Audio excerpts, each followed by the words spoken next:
Harsha Hospital, Center for Plastic and Cosmetic Surgery, Liposuction, Tummy tuck, breast surgery, lip, chin and nose correction సేవలు. మీ అందానికి నమ్మకమైన చిరునామా Harsha hospitals Kompally, Hyderabad. యుద్ధం ఊరికే రాదు. ప్రతి వార్ వెనుక బలగంతో పాటు బలమైన కారణం కూడా ఉంటుంది. ఇరాన్ యుద్ధం వెనుక అలాంటి బలమైన కారణమే ఉంది. అదే అణ్వాయుధం. ఇరాన్ న్యూక్లియర్ ప్రోగ్రామ్ని నాశనం చేసేందుకే యుద్ధం మొదలుపెట్టామని అమెరికా, ఇజ్రాయెల్ ముందు నుంచి చెబుతున్నాయి.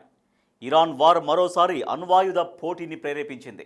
దాంతో న్యూక్లియర్ వార్ హెడ్స్ ఎందుకింత కీలకంగా మారాయనే చర్చ జరుగుతున్న వేళ మరో ఇంట్రెస్టింగ్ ఇష్యూ కూడా చర్చకు వస్తోంది. అణుబాంబులు తయారు చేసుకోవాలనే దేశాలే కాదు, వాటిని వదులుకున్న దేశాలు కూడా ఉన్నాయని మీకు తెలుసా?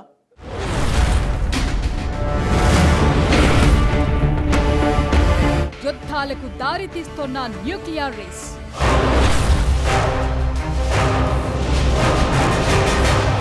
అణ్వాయుధ పోటీని ప్రేరేపిస్తోన్న Iran war.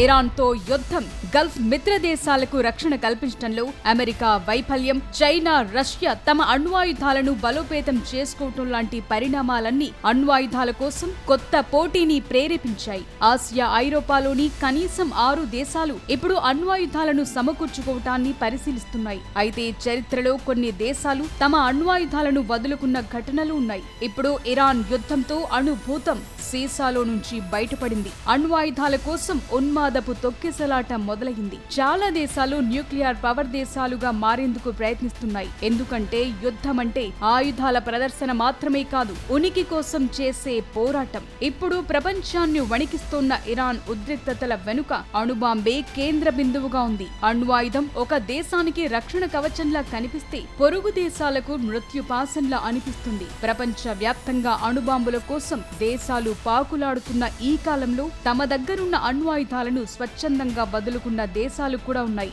Nuclear reverse gear వేసిన దేశాలేంటో చూస్తే అసలు సేనేంటో అర్థమవుతుంది.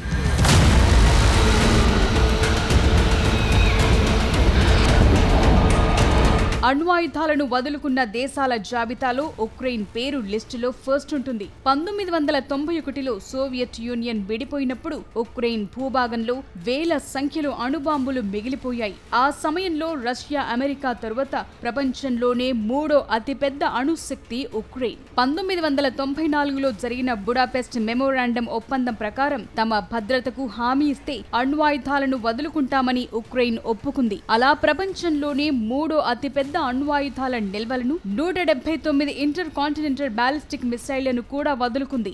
సోవియట్ యూనియన్ పతనం తరువాత వారసత్వంగా పొందిన ఆయుధ నిల్వలను తిరిగి ఇచ్చేసింది. రష్యా, అమెరికా, బ్రిటన్ ఉక్రెయిన్ ప్రాదేశిక సమగ్రతను గౌరవిస్తామని హామీ ఇచ్చాయి. కానీ ఇప్పుడు రష్యాతోనే జరుగుతున్న యుద్ధం చూస్తుంటే అణ్వాయుధాలు లేకపోవటం వల్ల ఉక్రెయిన్ ఎంతో మూల్యం చెల్లిస్తోంది.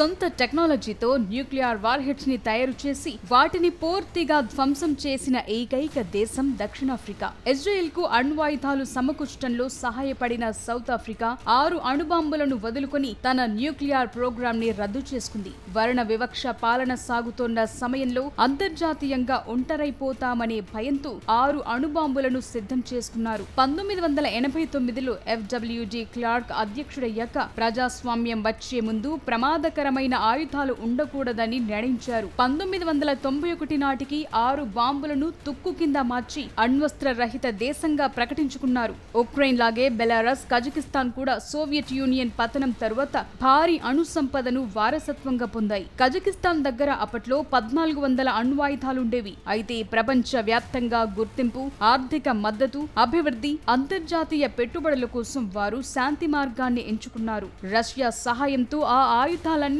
తొలగించారు.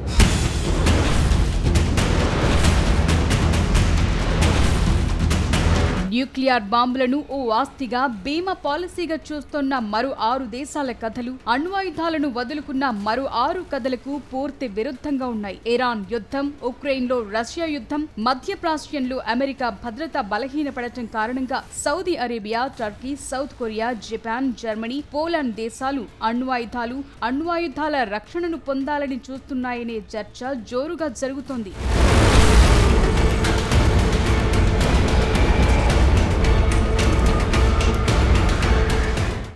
ఇరాన్ యుద్ధమే అణ్వాయుధ పోటీని ప్రేరేపిస్తోంది. బలమైన శత్రువులను అణ్వాయుధాలు మాత్రమే నిరోధించగలవనే నమ్మకాన్ని ఇరాన్ యుద్ధం బలపరిచింది. మిడిల్ ఈస్ట్లో జరుగుతున్న యుద్ధాన్ని గమనిస్తున్న అణ్వాయుధాలు లేని దేశాలు, ఉత్తర కొరియా లాంటి అణ్వాయుధాలు కలిగిన దేశాలు తమ శత్రువుల్ని ఎలా నిరోధిస్తున్నాయో చూశాయి. ఈ న్యూ జనరేషన్లో అణుబాంబులు లేని దేశాలు బలహీనంగా మిగిలిపోతాయనే విశ్లేషణలు వినిపిస్తున్నాయి. అందువల్లే ప్రపంచంలో చాలా దశాబ్దాల తర్వాత న్యూక్లియర్ రేస్ మొదలైంది.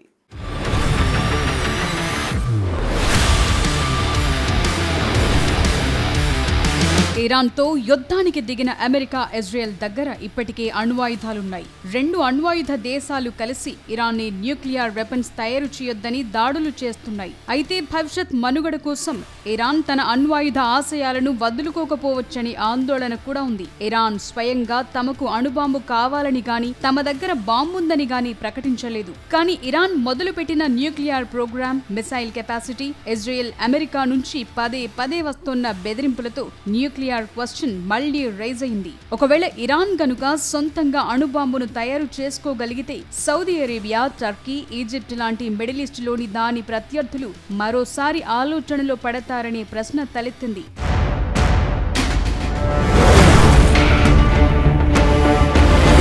అణ్వాయుధ చర్చల్లో ఉక్రెయిన్ స్టోరీనే బిగ్ ఎగ్జాంపుల్.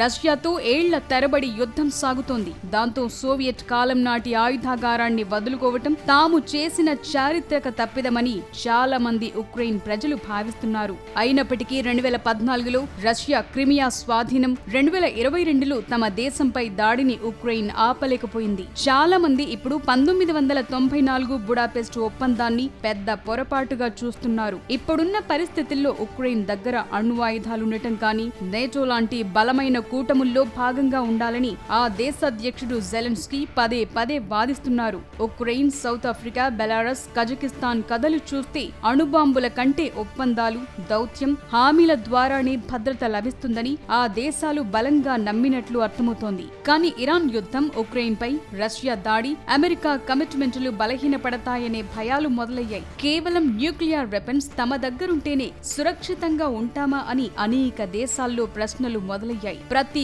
కొత్త యుద్ధం, దురాక్రమణకు వ్యతిరేకంగా అణ్వాయుధాలే అంతిమ ధీమా అనే భావన వినపడుతోంది. ఇందుకు ఇరానే బిగ్ ఎగ్జాంపుల్. తమ దేశ సార్వభౌమత్వాన్ని కాపాడుకునేందుకు అణుశక్తి ఒక్కటే మార్గమని ఆ దేశం భావిస్తోంది.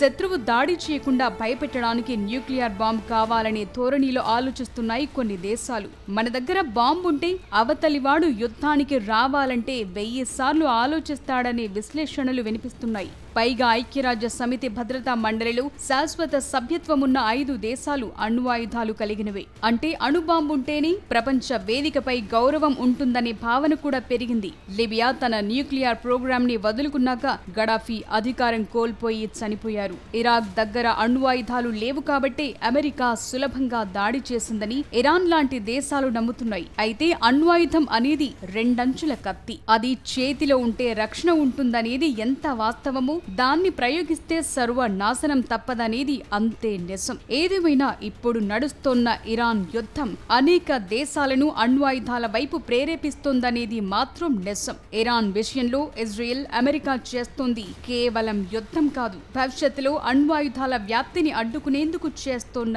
ప్రయత్నం. కానీ ఈ ప్రయత్నమే మరో భారీ యుద్ధానికి దారితీస్తే అది మానవాళికే ప్రమాదం.